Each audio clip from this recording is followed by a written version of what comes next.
രാജ്യത്ത് റെയിൽവേ ഭൂമികൾ നടക്കുന്നത് വൻ കയ്യേറ്റം. 1068.54 ഹെക്ടർ റെയിൽവേ ഭൂമിയാണ് കയ്യേറിയത്.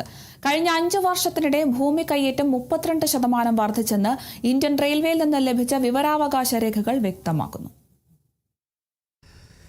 2020-21 കാലത്ത് 810.31 ഹെക്ടറായിരുന്നു കയ്യേറ്റം. എന്നാൽ 2025 ആയപ്പോൾ അത് 1068.54 ഹെക്ടറായി ഉയർന്നു. അതായത് 32% വർധന. 2025 ഏപ്രിൽ 1 വരെയുള്ള കണക്കനുസരിച്ച് ഏകദേശം 4.99 ലക്ഷം ഹെക്ടർ ഭൂമിയാണ് ഇന്ത്യൻ റെയിൽവേയുടെ കൈവശമുണ്ടായിരുന്നത്. ഇതിൽ 0.21% വിവിധ ആളുകളും സ്ഥാപനങ്ങളും കയ്യേറി. 2020-21 കാലത്ത് 810.31 ഹെക്ടറായിരുന്നു കയ്യേറ്റം.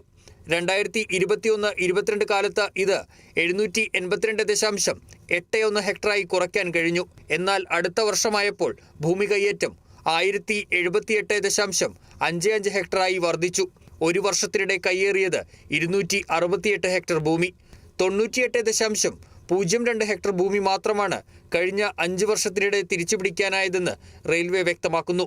സംസ്ഥാനങ്ങൾ തിരിച്ചുള്ള ഭൂമി കയ്യേറ്റത്തിന്റെ വിവരങ്ങൾ ആവശ്യപ്പെട്ടുവെങ്കിലും അത് സംബന്ധിച്ച വിവരങ്ങൾ സൂക്ഷിക്കുന്നില്ലെന്നായിരുന്നു റെയിൽവേയുടെ മറുപടി. News desk, Kerala vision news.